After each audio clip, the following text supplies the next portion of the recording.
같은데요. 제3주제 트럼프 행정부의 관세 정책 변화와 대응 방안에 대해서 한택수 원장님께서 말씀해 주시겠습니다.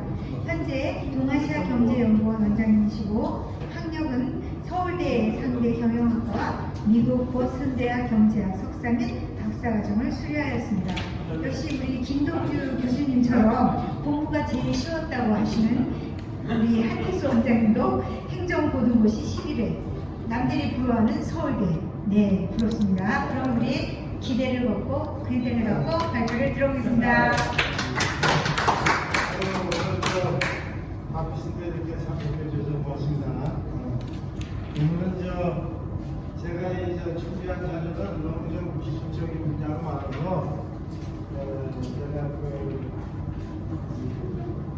참고를 하시는 걸로 하시고 제가 핵심만 따로 설명을 드리겠습니다. 저는 아까 우리 신 교수도 자기소개했는데 저는 장관자에 가서 마누라가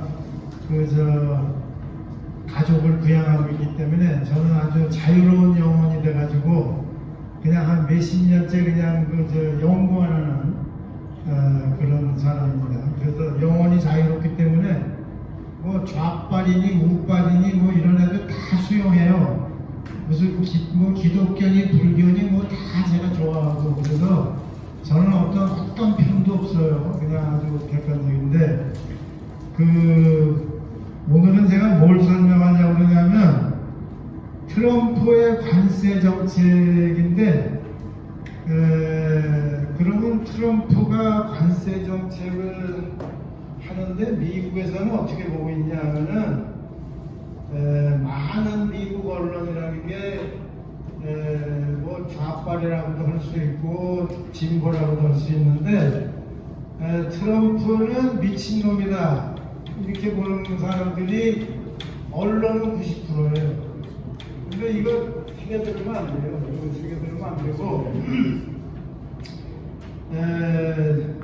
트럼프가 왜 관세 정책을 했느냐 하고 있느냐 그러면은 근본 문제가 미국의 빈곤 문제. 여러분들은 미국이 빈곤하다는 생각을 안 하실 거예요 아마. 우리보다 잘 살고 있는데 뭐 빈곤이 뭐 있냐 그러는데 실제로 미국은 빈곤이 감추어져 있을 뿐이지 아주 빈곤한 나라예요. 우리가 그걸 몰라서 그런 건데 1960년대서부터 보면은 1960년에 무슨 일이 있었냐면은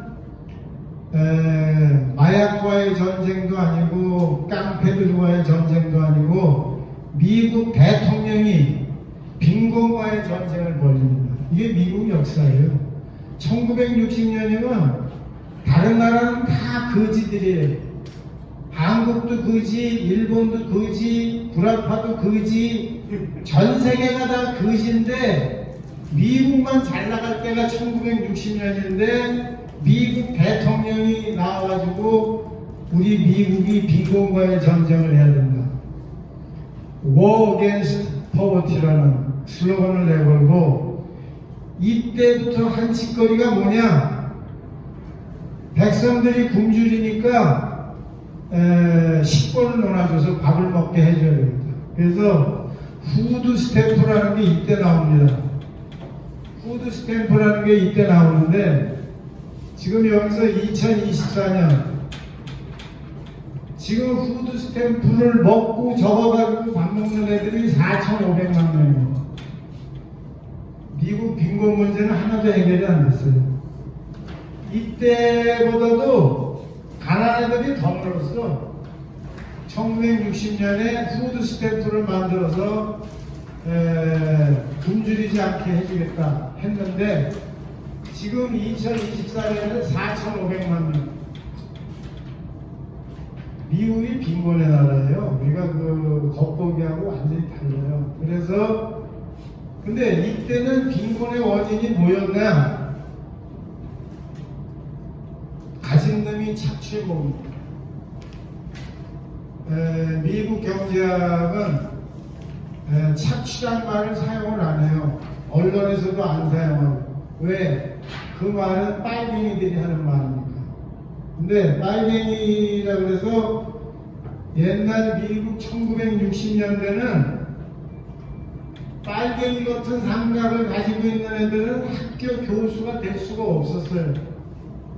소위 무슨 막스 경제학을 공부했거나 막스 쪽에 그런 취향이 있는 애들은 대학교 교수가 될 수가 없고 다 감옥 갔어요. 그래서 빈곤에 대한 그 사회의식, 빈곤에 대한 사회적 토론 하나도 없습니다. 이런 나라. 빈곤 안 나면 굶어 죽는 거예요. 이 푸드 스탬프가 나오기 전에는 굶어 죽었어요. 그 굶어 죽는 게 언론에도 하나도 소개가 안 되고 굶어 죽었어요. 1960년. 그러다가 이때 전 세계는 다 잘 사는데도 미국만 이렇게 사는 거예요. 미국 제조업이 전 세계를 장악하고 있었어요. 이때 1960년. 전 세계 철강 생산의 70%가 미국이고 전 세계의 모든 것들이 다 미국에서 생산될 때 메이드 인 USA, 텔레비전부터 시작해서 비스켓에 이르기까지 전부 얘들이 생산한대. 근데 이 거지들이 많아가지고 푸드 스탬프는 미국의 역사래. 미국이 숨는. 근데 중요한 건 뭐다? 아직도 4,500만 명이 미국 인구의 한 12%가 넘는 거지들이 저거 안 주면 다 굶어 죽기 일보 직전으로 몰릴 수도 있어요. 이게 미국의 현실이에요. 그 다음에 어떻게 됐느냐? 1970년, 60년, 80년대가 있어요. 이때까지만 해도 미국이 제조업이라는 게 전 세계에서 1등 자리를 유지를 했을 때, 그런데 이때 또 무슨 문제가 생기기 시작하냐? 여러분들이 교과서에서 배운 무슨 러스트 벨트니 뭐니 하는 거 있죠? 저기 저 미국의 5대5 지방이라고 해서 동네가 물도 풍부하고 전력도 풍부해서 우리나라 울산 같은 데가 있어요. 거기에 공업단지들이 몽땅 몰려서 살았는데 이 러스트 벨트가 아주 모든 자동차도 나오고 모두 나오고 모든 게 여기서 생산됐었는데 이 노조들이 임금 올려달라 뭐해라 하니까 임금 올려주면 되는데 그 자본가라는 애들들이 임금 올려주기 싫다고 공장을 빼서 어디로 갔냐? 저기 텍사스로 가고 플로리다로 가고 사방으로 도망갔어요. 그래서 여러분들이 교과서에서 배운 러스트 벨트라는 게 생기는 거예요. 그러니까 울산에 있던 공장들이 살기 싫다고 장사해 먹기 싫다고 어디로 가냐? 목포로 가고 저기 무슨 제주도로 가고 막 이렇게 움직인 거예요. 그러다 보니까 울산이 완전히 거지촌이 되는, 그게 1980년대까지는 자기들 때문에 러스트벨트가 생긴 거예요. 자기들끼리의 기업들이 거기서 임금 더 주고 같이 상생을 하면 되는데 임금 더 주기 싫다. 공장을 빼돌려가지고 사방으로 도망가는 바람에 러스트벨트가 생긴 거예요. 이때만 해도 외국의 영향이 없어요. 근데 이제 80년대가 지나고 90년대 요 초입에서 무슨 80년, 90년에 뭔 생겼냐? 거지같이 살던 일본이나 유럽 애들이 전쟁의 그 폐해를 극복하고 생산력이 많이 올라왔어요. 특히 제일 강하게 올라온 게 독일하고 일본이 제조업이 굉장히 올라왔어요. 이거 엄청나게 올라오니까 이 공장들은 어떻게 되냐? 가뜩이나 지들끼리 쌈질해가지고 공장이 망하는데 외국 싼 물건이 들어오니까 이중 타격으로 다 들어버린 거지. 그러니까 자기들이 시발을 해서 망하기 시작하는데 뒤통수는 누가 쳤다? 일본하고 불합화해서 뒤통수 쳤어요. 그래서 미국의 러스트벨트, 지금도 못 사는 애들 투생이 러스트벨트가 완전히 개포장 났다. 이거를 보고 자란 애가 누구냐? 요번에 부통령 된 벤슨가 뭔가 하는 애 40살인데 얘는 이런 공포보다 더 심한 공포를 겪고 자라나요. 왜냐? 이것만 해도 1980년이니까 걔가 아직 나오지도 않았을 때입니다. 이거 겪어본 것도 아닙니다. 얘는 뭐를 겪었는지 조금 더 설명할 텐데, 일단 요 80년대, 90년대는 유럽하고 일본의 압력 때문에 미국 공장들이 경쟁력을 상실하고 문 닫기 시작한 거고, 그 다음에는 이 요번에 부통령 된 애는 누구냐? 2000년대쯤 되면 얘가 20살이에요. 얘가 지금 40살이니까. 이번에 부통령 된 애가 2000년에 한 20살인데, 이 2000년에는 누구 때문에 죽는다? 중국 때문에. 중국이 어마어마하게 한 쌍값으로다가 들어오니까, 가령 이렇게 10불 하던 거를 1불로 다 물건이 들어오니까, 이걸로 다 죽어나갈 빠진 게 결정타를 맞은 거예요. 여기서 어느 정도냐, 여태까지만 해도 미국하고 구라파하고 대화가 되니까 니네들 우리나라에 공장 지어라. 그래가지고 일본 애들 미국만 아주 잘 들어요. 일본에 있는 공장 다 끌어다가 이 러스트벨트 근처에다가 다 공장 졌어. 그래서 얘들 그나마 간간히 먹고 산 거야. 필라델피아서부터 시작해서 뭐 디트로이트 근처서부터 시작해서 전부 일본 애들이, 미국 애들이 빠져나간 공장은 일본 애들이 다 메꿔준 거예요. 일본 애들은 그냥 미국 애들 말을 잘 들으니까. 그 다음에 구라파 애들도 전부 미국에다 공장 지어라 그래가지고 다 그냥 미국에 와서 공장 지었어요. 전 세계에서 미국에다가 공장을 제일 많이 진 나라가 유럽이고, 그 다음이 일본이고, 그걸로 먹고 살았어요. 그나마 그거 가지고 먹고 살았어요. 그 걔들이 와서 공장을 지어줬기 때문에. 근데 2000년서부터는 이 짱골라 애들이 들어오기 시작하는데, 이 짱골라 애들은 공장도 안 들어와. 물건만 팔아. 일본하고 구라파는 발로 차가지고 너 물건만 팔지 말고 공장을 갖다 지어라. 그래서 유럽하고 일본은 여기 와서 공장을 다 지어서 망해가고 있는 미국 애들 그 지역 공장을 다 메꿔줬는데, 중국놈의 요 새끼들은 여기 들어오지도 않아. 공장도 못 지어. 질 수가 없지. 지들보다 인건비가 싼 애들인데 미국 가서 공장을 할 수가 있나? 일본하고 구라파만 해도 미국보다 인건비가 비싸니까 이거 들어온 건데, 이 짱골라들은 올 수가 없지. 올 수가 없는데 공장 못 들어오고 물건만 들어오니까 이 남아있던 공장도 다 죽기 시작한 거예요. 이때 약 1000만 명이 실직을 합니다. 2000년서부터 2020년까지 제조업의 실업자가 한 1000만 명 이상 생겼어요. 여러분 많이 쉽지 1000만 명이라는 게 실업을 하면은 어마어마한 실업이에요. 그러니까 여기서 어떻게 됐다? 미국 거지들이 폭증을 하는 거예요. 폭증. 그러니까 미국 거지들이 폭증을 하니까 무슨 일이 벌어진다? 백인도 다 거지 새끼가 됐다. 옛날에는 깡둥이, 라티노 이런 못 배운 것들만 거지였는데, 지금은 허연 애들도 거지 새끼들이 다 됐다. 그래서 지금은 백인 애들 중에서 못 사는 거지촌에 사는 애들이 옛날에는 20, 30%인데 지금은 40% 이상 백인들도 거지촌에서 살고 있지. 그러다 보니까 어떻게 된다? 얘들이 깨닫게 된 거예요.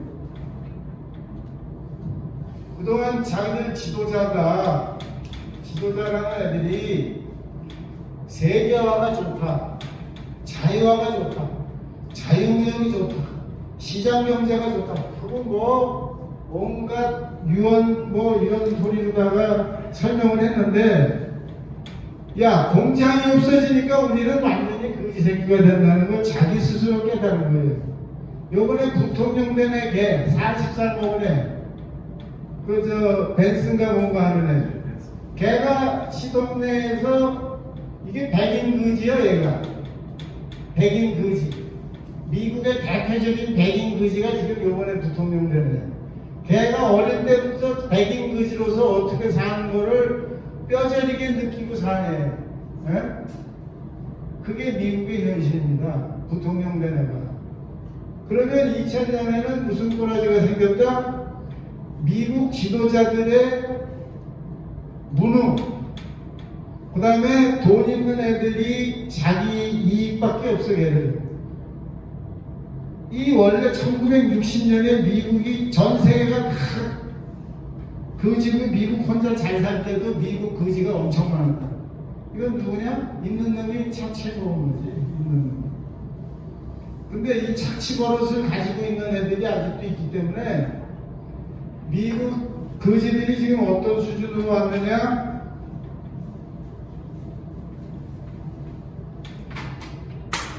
미국에 보면은 우리가 개인소득이라는 게 있어요.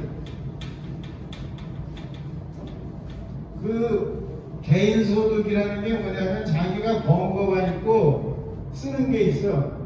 번 거에서 쓴 거를 빼야 저축이 되는데 1980년대하고 2000년까지만 해도 이 짱꼴라한테 당하기 전까지, 중국 애들한테 당하기 전까지는 저축률이 15%에서 10%까지는 유지를 했어요. 그 일이 뭐냐? 100원 벌어서 90원 쓰고 10원은 저축했다 이거예요. 이 2000년 전까지만 해도. 근데 2000년은 어떻게, 2000년 이후는 어떻게 됐냐? 제로. 번 거에서 쓰면 저축할 게 하나도 없는 날개지가 된 거예요. 여러분들이 미국의 엉터리 같은 애들이 떠드는 소리를 듣기 때문에 대한민국은 미국을 모르는 애들이 대부분이라 무슨 언론에서 무슨 전혀 듣도 보도 못한 얘기인데 미국 개인소득 저축률이 15% 20% 하던 나라였는데 2000년 이후에는 제로예요. 에? 완전히 날그지 알그지 이런 것들이야. 여러분들이 보기에 뭐 부자들이 있지. 그거는 아주 한 줌도 안 되는 인간들이고 대부분은 이런 완전 거지 수준인데 이게 지금 어떻게 됐느냐? 제조업이 없어지면서 벌어진 상황입니다. 미국이 제조업이 무너지면서 벌어졌다. 아니, 제조업을 그만두고 나면 어디로 가느냐? 레스토랑에 가서 팁 받고 일하는 애들, 그 다음에 뭐 구두 닦는 애들, 그 다음에 전철역 가서 화장실 청소하는 애들, 서비스업이라는 게 다 그거야, 그거. 네? 미국에서 뭐 서비스업에 종사하면 뭐 큰 돈 버는 건 월스트리트에 있는 아주 소수의 인간이고 대부분은 팁 받는 애들. 미국 애들은 일주일에 20불 이내에 팁을 받으면 국세청에 신고하고 세금 뜯어요. 팁 가지고 사는 사람이 몇 명이다? 1,500만 명.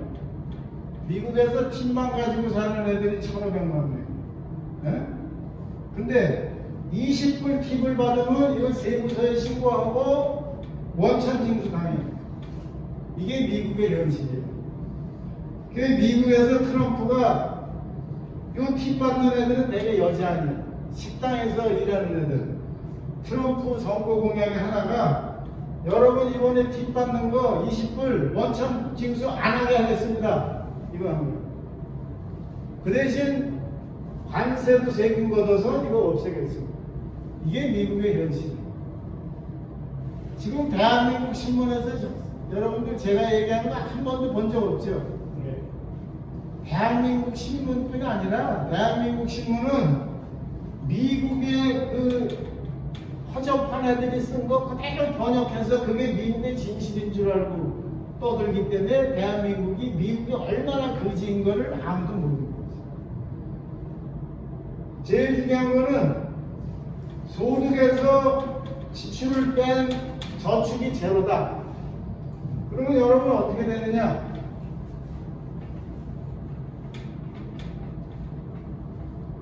백성들이 다 거지 새끼야. 소득에서 지출을 빼면 저축할 게 없어. 거지야. 이 거지 새끼들이 갖다 교통사고 낸다. 가다가 또 무슨 몸이 부러져. 이거는 완전히 절벽으로 추락하는 거야.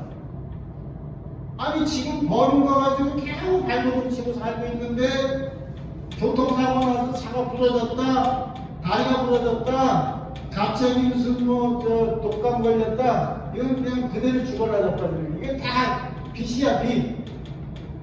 이 의료 빚을 지고 빚을 못 갚아서 허덕하는 애들이 또 수백만 명이 넘어요. 이게 미국의 현실입니다. 그러다 보니까 어떻게 해? 이 거지 새끼 투성이의 미국을 그럼 어떻게 할 거야? 정부가 이걸 이전 지출이라고 하는 게 있어요. 이전 지출이라는 건 뭐냐? 영어로는 트랜스퍼 페이먼트라고 그러는데 아무 대가 없이 돈 주는 거. 이재명이가 기본소득 주자는 거. 다 이런 것들이 이게 이전 지출인데 이 이전 지출을 해야만 먹고 살게 된 게 미국입니다, 지금. 그러다 보니까 어떻게 돼? 이전 지출이라는 소위 얘기해서 알기 쉽게 이재명 표, 돈 나눠주기, 돈 뿌리기, 돈 뿌리기. 이 돈 뿌리기를 하지 않으면 미국 백성이 전세의 소비를 유지할 수가 없어요. 미국 경제도 폭락을 하고 그래요. 이 수준이에요. 그래서 어떻게 됐냐?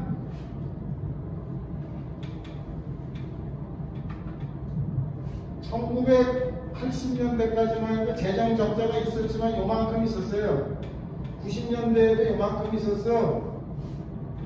80년, 60년대, 2000년까지만 해도 요만큼 재정 적자가 이렇게 있었어. 2000년 넘어서서 재정 적자가 어떻게 되냐? 이렇게 올라가요. 이렇게 가던 재정 적자가 이렇게 올라가던 정부 부채가 미국 정부가 감당을 할 수 없을 정도로 부채가 늘어나요.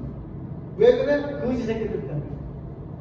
거지 새끼들 식권 끊어줘야지. 4,500만 원.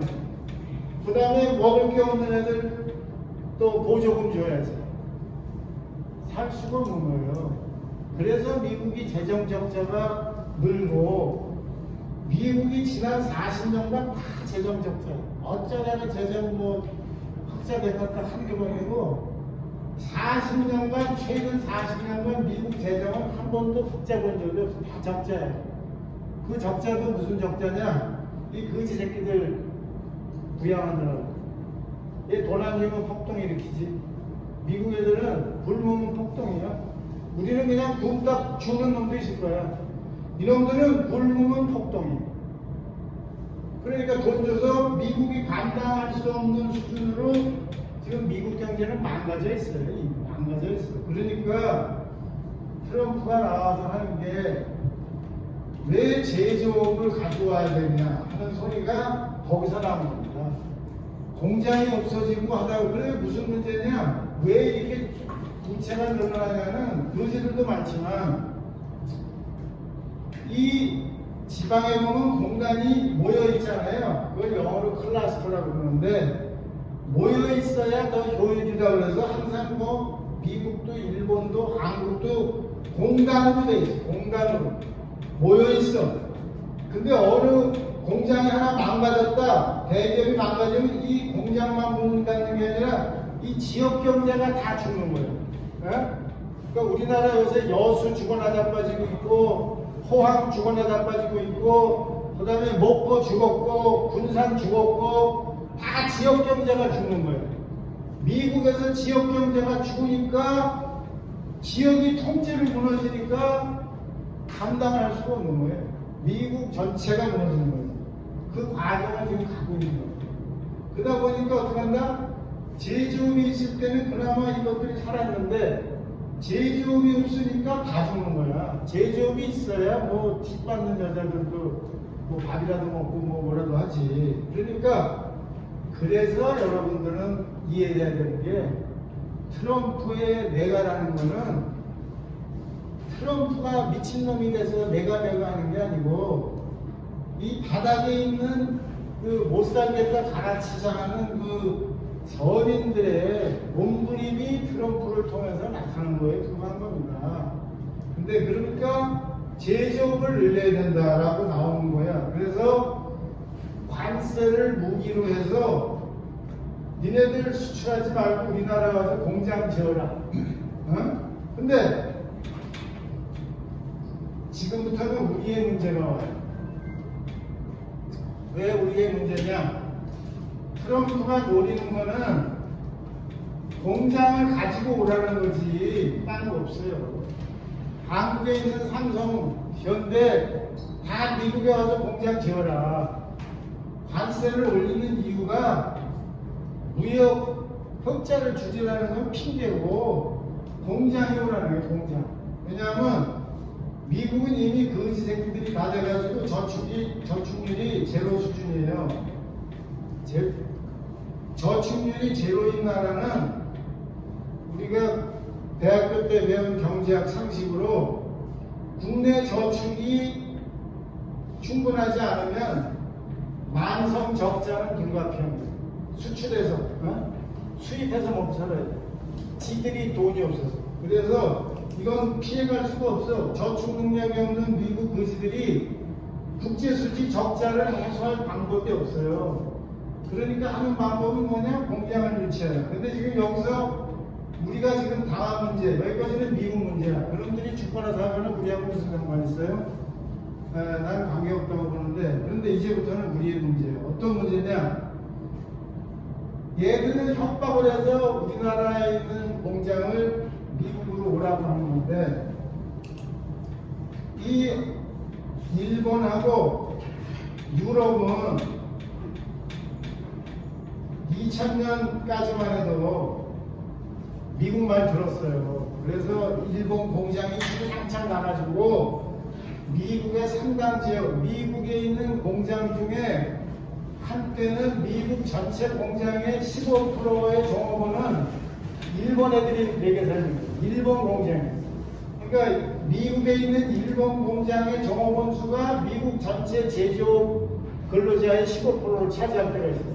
그 정도로 일본하고 유럽이 공장을 지어주는 바람에 공장은 버텼는데 2000년 이후는 아까 얘기한 대로 짱깨들이 공장을 미국에 질 수가 없는 거예요. 그러니까 공장을 얻고 물건만 들어오니까 어떻게 된다? 미국 거지는 직장도 없고 소득도 없고 죽는다. 나라로 빠지겠다. 그런데 지금 우리 닥친 문제가 뭐냐? 내가 윤석열이 대통령 된다면 제발 재벌들 데리고 다니지 마라. 재벌들 데리고 미국 가면 안 된다. 왜?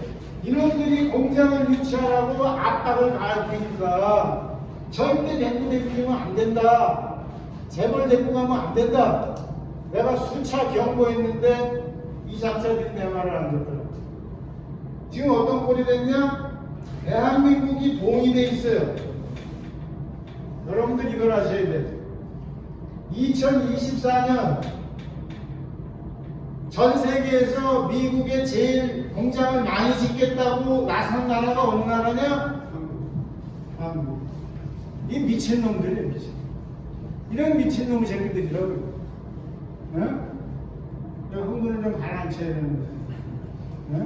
이 대목에서 내가 흥분을 좀 가라앉혀야 되는데. 한마디로 미친놈이에요. 일본 정치 애들이 무능해가지고 꼭 미일 동맹이라는 그 동맹 속에서 지 정치를 해먹으려고 얘들이 얘기만 하면 그냥 공장을 갖다 지어. 얘기만 하면 미국의 공장을. 일본은 완전히 황폐해가지고 여러분들은 뭐 일본이 부동산 버블이 꺼져서 망했다고 생각하는데 부동산 버블이 꺼진 것도 물론 원인이지만 결정적인 것은 뭐다? 일본이 미국의 제조업 투자로 공장을 다 미국으로 끌고 가는 바람에 이게 다 죽은 거예요. 지금 미국, 일본 보면 제조업에 그 고용되고 있는 애는 계속 줄고 있어요.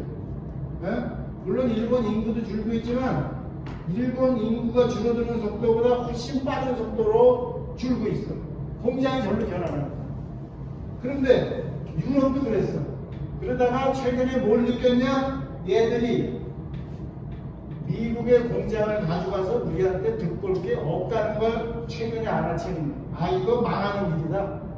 이거 미국에 가서 뭐 선진 기술을 배우고 무슨 서플라이 체인을 뭐 어떻게 만들고 뭐 이런 온갖 말도 안 되는 무슨 뭐 저 소리로다가 저 꼬드겨가지고 했긴 했는데 해보니까 이게 지금 어떻게 되냐?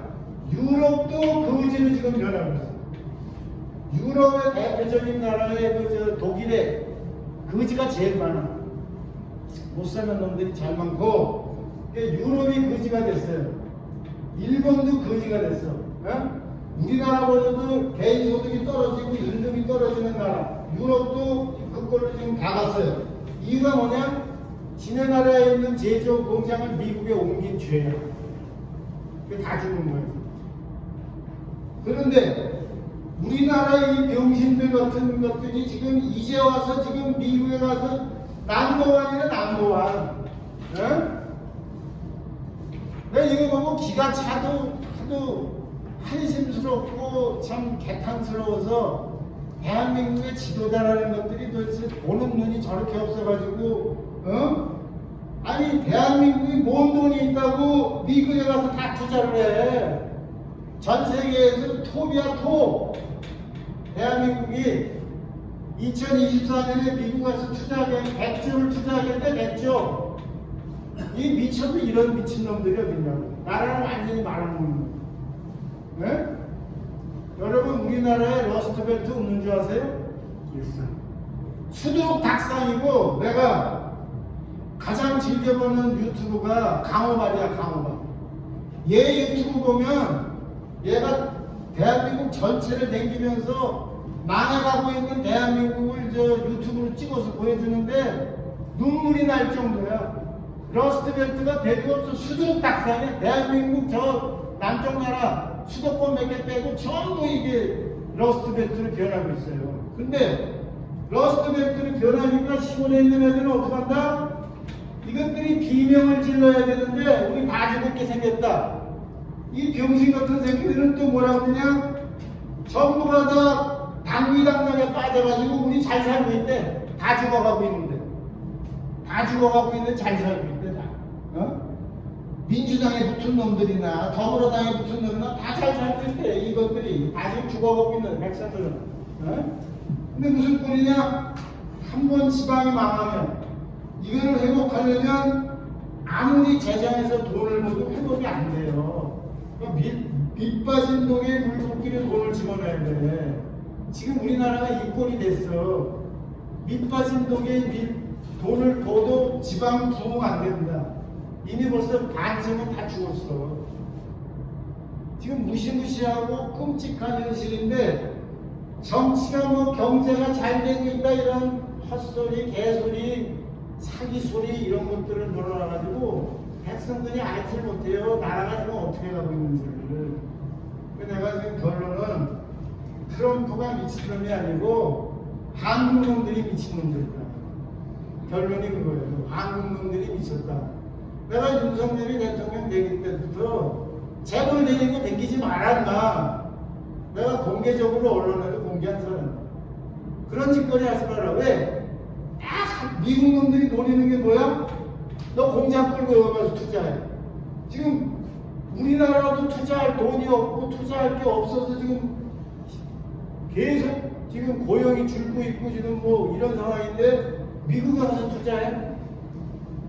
이건 말도 안 되지. 거기다가 지금 미국만 있냐면 우리는 트럼프 폭풍망 있는 게 아니에요.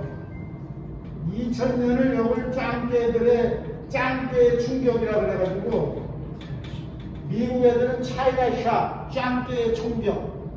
짱깨의 충격이 뭐냐? 미국이 짱깨 때문에 무너졌다. 이때부터 미국이 본격적으로 무너집니다. 근데 우리나라는 2010년서부터 짱깨 때문에 무너지기 시작해서 2020년 앞으로는 우리가 짱깨의 충격을 제대로 받게 생겼어요. 지금 여수에 있는 석유화, 그 다음에 포항제철, 그 다음에 무슨 제강, 시멘트, 하여간 몽졸이 다 지금 불황으로 가는데 중국 저가품 대량으로 나오는 걸 당할 길이 없어요. 지금 우리는 트럼프 걱정보다 중국은 걱정이 더 무서운 거예요. 그게 뭐냐? 얘들은 공장을 안 와. 물건만 와. 아니 중국 애들이 우리나라 와서 공장 차려주면 차라리 낫지. 물건만 보내는 놈들이에요. 여기. 미국에서 당해봤잖아. 미국에서 지금 차이나 충격이 2000년에 차이나 충격인데 지금 뭐냐? 2000년에 차이나 충격이 올 때 차이나 충격이 온다고 아무도 얘기 안 했어요. 미국의 지도자라는 놈들은 아주 중국과 협력이 잘 되고 있다. 그 무식한 클린턴 대통령 그놈부터 시작해서 미국하고 잘 되고 있어요. 뭐 이런 이빨만 까고 있었어요. 그런데 어땠냐? 현실은 중국 충격이 와서 지 백성은 다 굶고주고 거지를 끼려내고 있는데 중국하고 잘 되고 있어. 이 중국의 충격을 발견한 게 언제냐? 2020년 거의 다 돼서 중국의 충격 때문에 미국이 이렇게 망했다는 걸 알게 된 게 믿을 놈이 하나도 없어요. 지금 중국의 충격을 미리 예언한 놈도 없고 노벨 경제학상 받았다는 크루그만이라는 놈은 중국과 협력해야 된다고 이빨만 떨고 앉았고 지네 백성은 다 굶어 죽고 거지 새끼가 되고 있는데 지금 다 거지 새끼들. 자 그러면 남들이 거지가 내가를 만들어서 생각합니다. 우리가 어떻게 되냐? 트럼프 폭탄으로 우리한테 원하는 것들이 다 우리 제주を끌고 가려는 생각밖에 없어요. 트럼프가 문재인은 정권으로 딱 박사마자 딱 처음 만났을 때 문재인이가 만나고 싶어가지고 뭐 정상회담을 와서 비니까 정상회담을 한다. 발표한 거 보면 문재인이는 한미동맹 공고하다고 발표하고 미국에서 트럼프는 뭐냐? FTA 빨리 바꿔서 미국 자동차 대폭 수입해. 요거야. 미국에서 발표된 건 이건데 한국 신문에는 한미동맹 강화된다. 이게 현실입니다. 그럼 앞으로 어떻게 되냐? 뻔할 뻔짜지. 우리의 위기는 뭐냐? 제조업이야 제조업. 우리가 제조업을 못 살리고 지금 트럼프 폭풍, 짱깨 폭풍, 이 폭풍을 못 견디고 우리 제조업이 무너지면 어떻게 된다? 울산, 포항, 저기 여수, 군산 전부 거지 새끼들로 넘쳐나고 지방이 완전히 몰락을 거예요. 이게 한국의 미래예요. 그래서 저는 우리 연구원에서 이런 한국의 문제의식을 어떻게 하면 이 사회에 전파하느냐, 저희가 정말 노고를 이끌고 나올 수밖에 없게 된 게 하도 하는 짓이 저 미치광이 같은 짓이고 무식한 짓들을 하니까 지금 제가 얘기하는 걸 알고 있는 정부 관료가 없습니다. 인식을 못해요. 윤석열이 말할 것도 없고 지금 대한민국이 백척한도에 서 있는데도 아무도 이해를 못하고 있어요. 현실이 지금 어떻게 하고 무시무시한 현실이 지금 오고 있습니다. 그래서 여러분들이 장황하게 떠들었는데 우리는 지금 트럼프 폭탄, 짱개 폭탄, 이 폭탄 두 방이 지금 오고 있는데 거기다가 우리 스스로의 폭탄이 또 있어. 부동산 폭탄. 이 부동산 폭탄 터지면 우리는 지금 살얼음판을 가고 있는 거예요. 우리 경제는 부동산 폭탄 터지고 얘가 터지고 하면은 우리 살 길이 없지. 그러니까 굉장히 어려운 환경인데 이제 우리가 이걸 어떻게 극복해야 되느냐. 그래서 저희가 사실은 저는 사실 정말 우리 마누라 잘 얻어서 밥 먹는데 걱정 안 해도 되니까 뭐 나라 걱정할 필요도 없고 그냥 다 걱정 덮어놓고 살았는데 그냥 보면 볼수록 한심하고 유치한 짓거리들을 하기 때문에 이걸 어떻게 해야 되나 하고 좀 개인적으로 좀 고민하고 있어요. 너무 좀 장황하게 떠들면 이 정도로 제가 이 정도로 마치겠습니다. 질문이 있으면 얘기하세요. 질문들 있으시면 얘기하세요. 부동산 폭탄은 뭐예요? 네? 어떤 상황? 부동산 폭탄은 제가 한마디로 정의를 해드릴게요.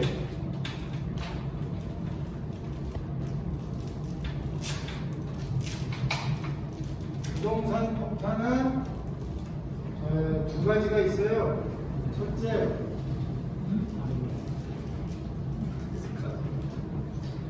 시장이 폭발하는 게 있고,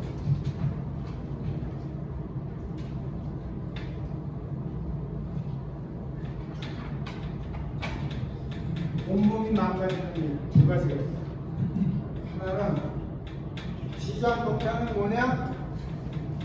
일본식으로 나오는 거.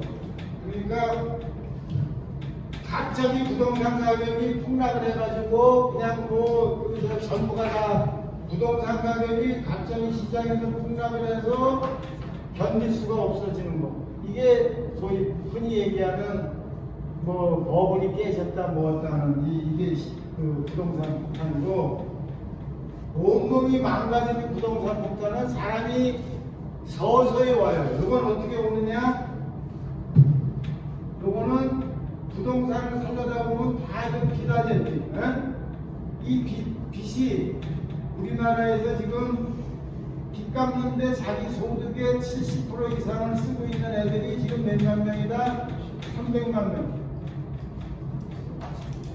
300만 명이 자기 월급의 70%를 빚 갚는 데 쓰고 있어요. 그러면 얘들은 뭐다? 실업자나 진배업자.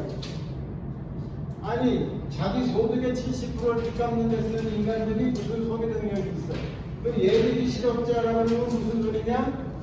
우리나라 실업률이 4%라고 발표하는데 이거는 가짜지. 실제는 실업률 얘들을 보태면 얼마다? 18%.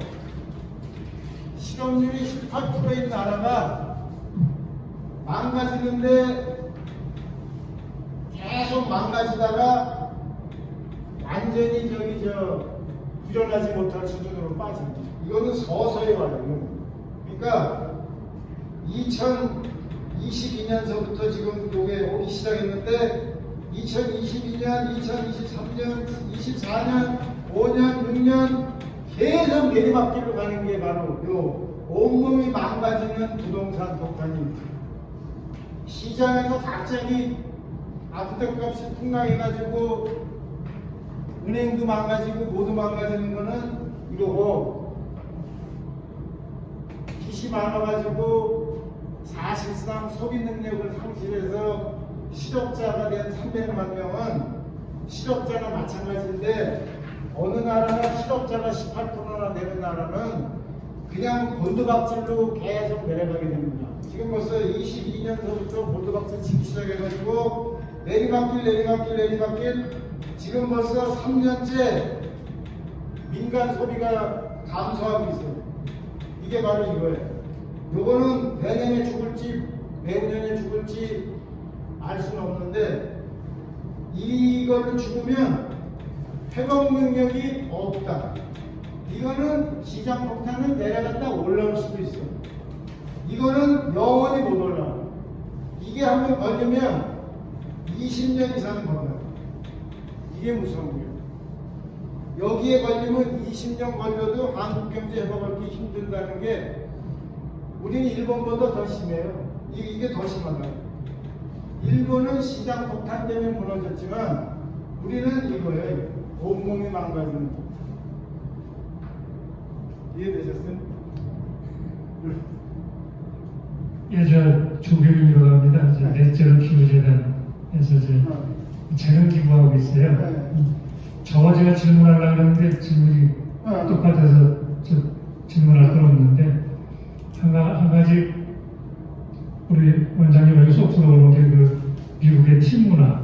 제가 이제 미국을 자주 가거든요. 이제 맛있는 것도 먹는데, 과거에는 비리 오면 이제 카드를 주면은 200불 긁어가지고 내가 거기서 한 20불, 30불 썼는데, 요즘은 가이드라인 있잖아요. 미니멈 15%, 좀 괜찮으면 20%, 좋을 수 이렇게 써 있어요. 그만큼 하지 않으면 안 되게끔. 근데 이것을 가지고 이제 저 코로나 이후에 그 물가도 올라가고 그래서 그런 게 안 되니까 그것으로 종업원들 다 채워주려고 지금은 종업원들 미니멈 페이가 없대요. 다 그거로만 하고. 그래서 이제 트럼프가 원천 징수 없대고 해리스도 쫓아가긴 했지만 선정을 해가지고 그런 말씀 해주신 게 제가 몸에서 와닿아서 좋고 잠깐만 말씀드리면은 그 기후재단은 이제 탄소 중립 문제를 해서 외교부 산하로 되어 있습니다. 소관이죠, 외교부 소관인데 우리가 환경하면은 안 하면 되는 거잖아요, 그죠? 소 안 키우면 탄소가 안 나오니까 그것이 이제 환경부 산하에 있는 기관들이 주로 사고방식이고 저희는 이제 하는 거 그래서 기후테크라고 해서 뭐 하면서 탄소를 줄일 수 있는 게 없나 그래서 뭐 연료, 뭐 2차 전지는 얘기가 나오지 않습니까? 그래서 저희는 뭐 인력도 한계가 있고 돈도 별로 없고 그러니까 거기까지 못 가고 지금은 이 교육하는 거 그래서 뭐 시군 이런 데 이제 그 행정부나 환경부의 영역을 받아서 공무원들한테 빼우쳐주는 거 하고 해외 네트워크 하는 거를 좀 하고 있는데 전국적으로는 그 기후테크에 관련된 그런 이 프로젝트의 아이디어를 내고 또 거기에도 참여하면 어떨까 하는 생각했는데 현실적으로 제약도 많고 그래요. 근데 제가 하나 좀 말씀 하나 좀 드리고자 싶은 것은 뭐 능력이 되시는지 모르겠지만 지금 용인에 이제 삼성 하이닉스가 들어간다고 하잖아요. 이 상황은 좀 늦어진다고 그래요. 늦어지는 이유가 여러 가지 있을 텐데 제가 화천을 자주 갑니다. 군수도 알고 그래서 화천 8호에 있는 물을 끌어와야 된대요. 8호에 있는 물이 상수도 보호구역에 있어가지고 화천 사람들은 개발도 못하고 그냥 물을 지키고 있었거든요. 서울 사람 먹는 물로. 근데 먹는 물로 안 하고 빼가지고 용인에서 공업용수를 준다고 해서 난리가 나는 거죠. 못하게. 그래서 이제 제가 드리고 싶은 말씀은 대부분 이 환경 문제 또 많은 것 중에 하나 또 그 플라스틱 이런 거를 소각해서 이것을 뭐 수소도 빼고 하면서 이제 순기능으로 가겠다는데 플랜트를 못 짓게 하잖아요. 공해산업이라고. 그래서 그런 것을 좀 설득하는 일도 우리 기후재단에서 좀 공익기관이 가면 좋겠다 그런 얘기가 있어서 지금 뭐 원장님 그런 말씀 하셨으니까 지금 저런 공장을 더 짓고 하는 쪽에 그 정부에서 추진하기 어려운 그런 민원들이 많이 있잖아요. 이런 것을 설득할 수 있는 공무원이 설득하고 삼성이 설득하는 것보다는 이런 그 재단에서 설득하는 게 이해가 어렵으니까 좀 먹혀 들어가더라고요. 그래서 그런 것까지도 조금 여러 개 계시면은 확대하는 일까지 해주시면은 굉장히 API가 더 좋아지세요. 그런 말씀을 좀 드립니다. 그래서 지금 얘기 나오신 김에 저는 직설적인 인간이라 불의를 본고 참지 못하고 개소리를 듣고 못 참는 사람이에요. 제가 현 정부의 개소리 중에 대표적인 개소리를 저는 지금 이 자리에서 얘기하는 거 아니에요. 제가 페이스북을 통해서 개소리라고 계속 지적해왔던 것도 제가 몇 가지 설명드릴게요. 한 가지. 지금 저 용인 말씀하셨는데 용인에다가 반도체 클러스터를 하겠다고 했어요. 이거 대사기입니다. 대사기. 불가능한 프로젝트. 제가 왜 대만의 최고 반도체 회사가 요 대독 타이페이가 있어요. 여기가 대중이라는 동네. 여기 저 밑에 까오시옹 이런 동네. 이게 대만에 이게 길쭉하게 돼 있어요. 여기 타이페이가 여기 있고 중이 있고 여기 남이 있어요. 대만 사람들 다 여기서 살아요. 타이페이. 여기서 다 사니까 공장도 요 근처에 있으면 다 원해가지고 여기서 짓는데 세계 최고의 TSMC라는 반도체 회사 공장이 어딨냐? 맨 처음에 여기 있었는데 여기로 내려갔어요. 왜 그러냐? 여기서 전력이 공급이 안 됩니다. 물도 공급이 안 됩니다. 이게 반도체는 전력하고 물 먹는 하마예요. 이게 못 들어와. 그러니까 여기서 더 이상 안 된다고 내려와서 여기 가운데서도 쳤어. 근데 여기도 꽉 찼어. 그러니까 내려와서 지금 어디서 지고 있는가? 저 제일 밑에. 우리로 치면 목포 앞바다에가 지금 가장 최신 공장은 목포 앞바다에 지금 지고 있어요. 이유가 뭐냐? 전력 공급이 안 되고 용수 공급이 안 되기 때문에 전력 공급이 되고 용수 공급이 되는 대로 공장이 따라갈 겁니다. 클러스터라는 거는 누구나 다 아는 기초 상식이에요. 공장들이 모여 있어야 재고 관리도 좋고 뭐든지 편한 게 있다 그래서 클러스터는 누구나 하고 싶어 하는 거예요. 그런데 왜 반도체 이 회사가 이렇게 계속 겨내나가서 우리로 치면 저 두만강에서 저 밑에 낙동강까지 공장이 이렇게 흐트러져 있느냐? 이것 때문에 그래요. 전력. 그런데 우리나라 애들은 용인 클러스터 이건 하나만 알지 둘은 모르는 무식한 애들이지. 전력이 어딨어 용인에. 무릉고사하고 전력이 어딨어. 완전히 대사기지. 그래서 제가 처음부터 이거는 용인은 완전 대사기다. 이거 말도 안 되는 사기인데 그러면 용인 아파트에다가 원자력 발전소를 갖다 놓지 않는 한 될 수가 없어요. 소위 얘기하는 소형 원자력 발전소를 용인 아파트 한가운데다 설치하지 않는 한 용인의 그 반도체 클러스터는 완전 사기극입니다. 완전 사기극이에요. 그 무식한 사람들은 속여먹고 있지 지금. 얘들이 무식한 애들을 속여먹고 있지. 그 원장님은 저건 완전히 안 될 거라고 보세요? 될 수가 없죠. 전력 때문에? 전력이 뭐 그런 얘기, 뭐 전력하고 어떻게든 끊어올 거 아니에요? 노. 그게 쉬운 얘기가 전혀 아닙니다. 그렇죠. 지금 우리가 어떤 문제가 거치고 있냐면 전력을 발전하는 게 있고 송전이 있어요.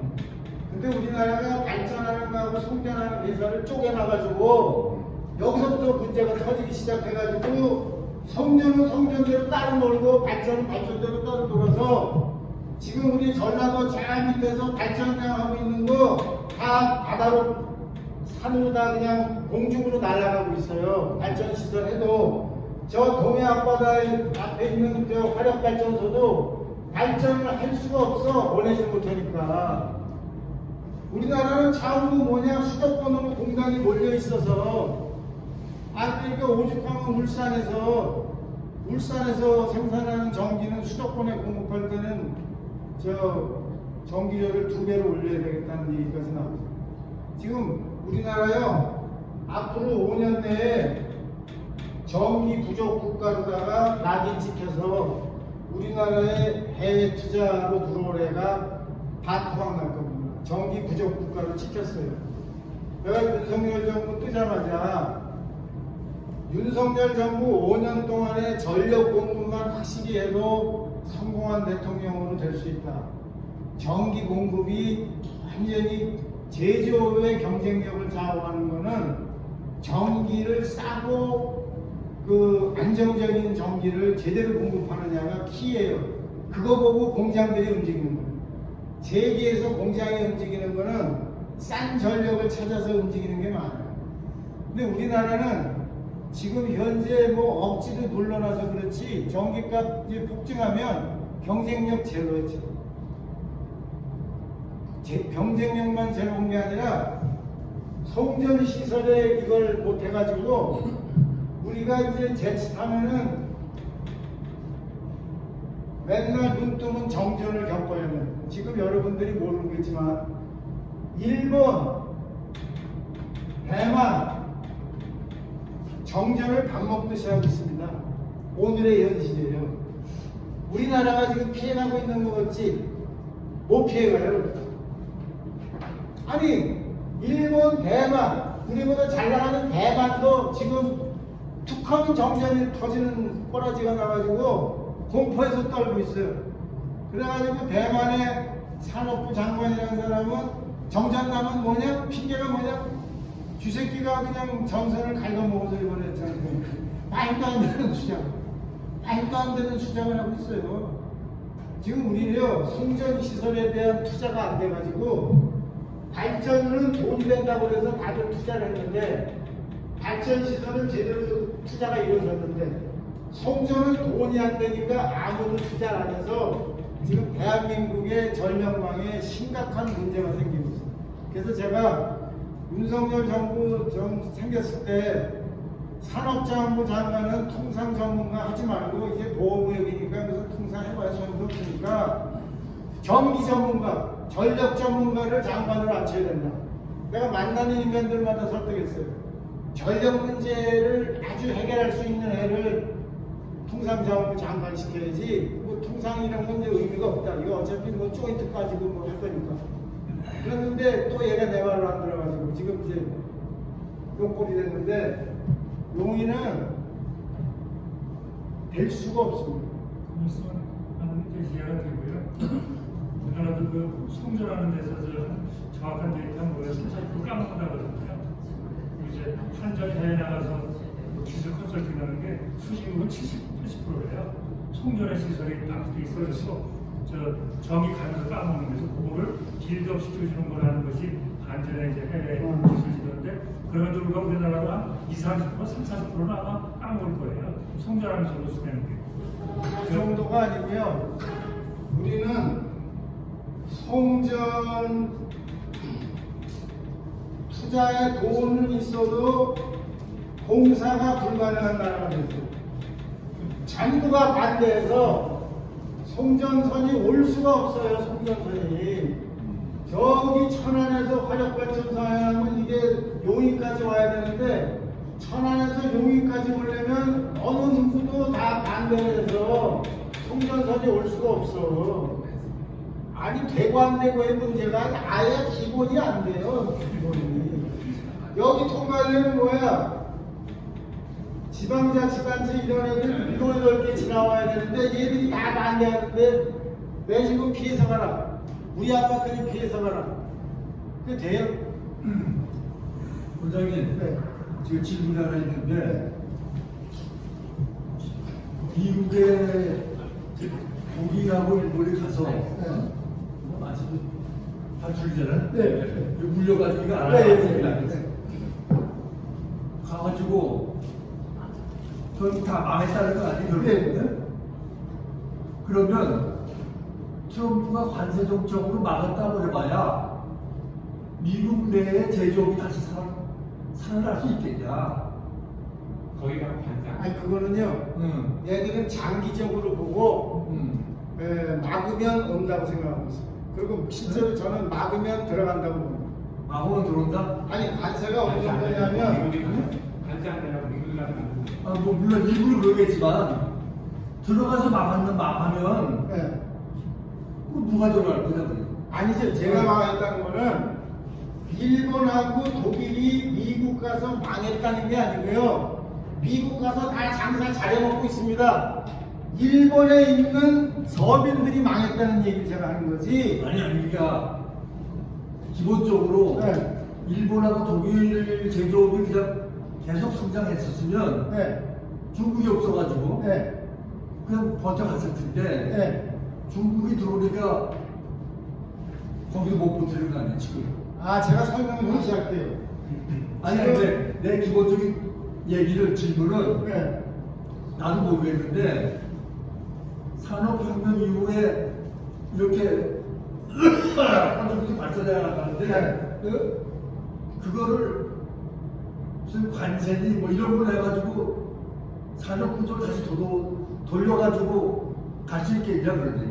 제 대답은 예스고요. 영국이 네. 철강하고 뭐 그래가지고 사람들만 했는데 네. 나는 결국 가가지고 요즘은 뭐 그거라도 첨단 산업이나 금융 쪽으로 가고 있는데 미국이라고 뭐 관세를 막는다고 해서 그 제도로 살아날 수 있겠냐? 아 있습니다. 저는 살아날 수 있다고 봅니다. 그 나는 왜 그 생각을 하냐면 네. 내가 69년, 70년, 71년에 미국에서 근무를 했는데 네. 그때 우리가 섬유 수출을 했어요. 네. 섬유 수출을 하니까 경쟁이 떨어지니까 미국 작은 소도시가 망하더라고, 없어지더라고. 섬유 생산하던 도시가 한국하고 경쟁이 안 되니 망하더라고. 그러니까 뭐 코타니 뭐 그때 그랬는데 결국 그걸 막았다고 해서 섬유 산업이 미국에 존재했겠느냐? 물론 뭐 첨단으로 바꿔가지고 소재나 하면 모를까. 그런데 트럼프도 저걸 막아가지고 제조업이 살아날까? 저는 개인적으로는요. 그리고 우리나라도 만약 관세를 막는다 해서 제조업이 다시 살아날 수 있을까? 거기에 근본적인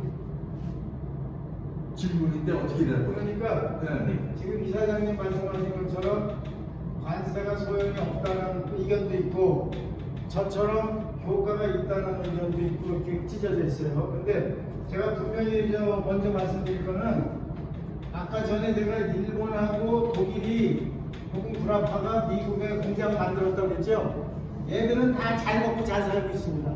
아직도 잘 먹고 잘 살고 있고 앞으로도 잘 먹고 잘 살 수 있어요. 그런데 문제는 뭐냐? 여기에 들어가 있는 회사 대기업하고 대기업 오너나 대주주는 잘 먹고 잘 사는데 일본에 남아있는 서민, 독일에 남아있는 보통 사람들은 일자리가 없어서 죽는다는 게 제 주장이지 미국에 건너간 얘들은 잘 먹고 잘 살고 있어요. 그러니까 여기서부터 이해관계가 찢어집니다. 대기업하고 대기업의 주주 요런 애들은 잘 먹고 잘 살아요. 미국 가면 잘 먹고 잘 살아요. 근데 여기에 얘들이 다 가버리는 바람에 본국에 남아있는 일본 애들과 본국에 남아있는 독일 애들이 일자리가 없어서 거지가 된다는 게 제 주장이지 미국에 건너간 기업들은 안 죽습니다. 우리도 지금 어떤 꼴이냐? 미국에 건너간 삼성, 미국에 건너간 현대는 안 죽어요. 걔들은 가고 싶어 해. 근데 얘들이 가면 어떤 꼴이 되냐? 대한민국 서민들이 죽는다 이거지. 제가 반대하는 거는 재벌들은 다 가고 싶어 해요. 전부 여기 가면 다 좋지. 안 죽어요. 미국 가면 안 죽습니다. 그런데 누가 죽냐? 서민들이 죽지. 취업할 기회가 없어서. 그러니까 여기서부터는요. 하나의 나라로 보면 안 돼요. 개별 계층으로 봐야지. 그러니까 그런 문제가 있고 그 다음에 지금 말씀하신 대로 이 관세나 보호주의로 막아가지고 그게 무슨 소용이 있겠냐 하는데 우선 첫 번째 답변은 사람들은 절강에 빠지면 무조건 하는 게 있습니다. 지금 미국이 왜 관세로다가 되건 안 되건 무조건 하자로 나오냐면 이미 미국은 더 이상 절망이기 때문에 다른 방법이 없기 때문에 이거라도 간다는 거가 관심 있고 또 하나는 우리가 멕시코는 관세를 안 물리고 다른 나라는 관세를 매기다 보니까 전부 멕시코로 공장이 몰려온 현실을 봤거든요. 미국 애들이 그 현실을 봤어요. 멕시코는 원래 제조업 기반이라고는 하나도 없는 허접한 나라인데 멕시코 통해서 들어오면 면세고 다른 나라에서 오면 과세라 그러니까 이 멕시코 근처에다가 어마어마한 공단이 생긴 거를 미국 애들이 봤기 때문에 그 사람들한테는 너 관세로 막아도 소용없다. 공장 안 생긴다 해도 안 됐습니다. 네, 제가 먼저 가보겠습니다. 지금 원장님 말씀 제가 100% 동의합니다. 근데 이제 미국 내 트럼프 정부의 투자 문제를 생각했는데 원장님이 기업 경영자를 하라고 하신다면은 미국뿐만 아니라 전 세계에서 우리보다 기업 환경이 좋고 인센티브가 많은 국가라 한다고 시장도 있다 한다면 투자를 하시겠습니까? 안 하시겠습니까? 왜냐하면 국내의 기업 환경을 보시면은 잘 아시겠지만 노조 문제, 투쟁적 노조 문제, 노사관계 이거 참 경영자 힘들어하는 것이고 땅값, 인건비 미국이나 세계 어느 나라보다 좀 비싼 건 인정이 되는 것이고요. 거기에다가 규제 행정부 정부에 계셨으면 규제 천국이라고 하면 싫어하시겠지만 그보다 이제 아까 말씀하셨지만 우리가 전기 부족뿐만 아니라 물가도 부족이거든요. 그런 문제도 인프라스트럭처도 좀 상당히 약화되고 있고 여기에다가 아까 말씀하신 당진과 평택은 다리 하나 끼고 있거든요. 근데 당진에서 평택에 전기 할바지도 했잖아요. 전기 보는데 10년이 넘게 걸렸어요. 핀빈지 님비 현상인지 모르겠지만 이렇게 하고 기업 반기업 정서 많이 지게 깔려 있고 이런 상황에서 만약 기업을 하신다면 전화해서 인센티브를 주고 온다 하는데 나는 한국에 남아있으면 내가 애국자냐 이런 생각을 어떻게 하시겠습니까? 특히 이번에 삼성의 베트남 공장이라든가 인도네시아 공장 보면 삼성 노조 가서 미리 사정교육 시켰다는 거 아니겠습니까? 그리고 글로벌 기업 중에서 유일하게 그 노조가 있다는 게 삼성이라고 그래요. 저는 잘 모르겠지만 이런 상황에서 선택을 어떻게 하시겠는지 이거 부탁드리겠습니다. 글쎄요, 저는 그런 이유 때문에 우리나라 재벌 기업들은 미국에 가고 싶어 하는 거는 100% 이해합니다. 왜 이 사람들이 가고 싶어 하느냐? 100% 이해해요. 다만 그 사람들이 그대로 다 가버리면 제가 지금 말씀드리는 거는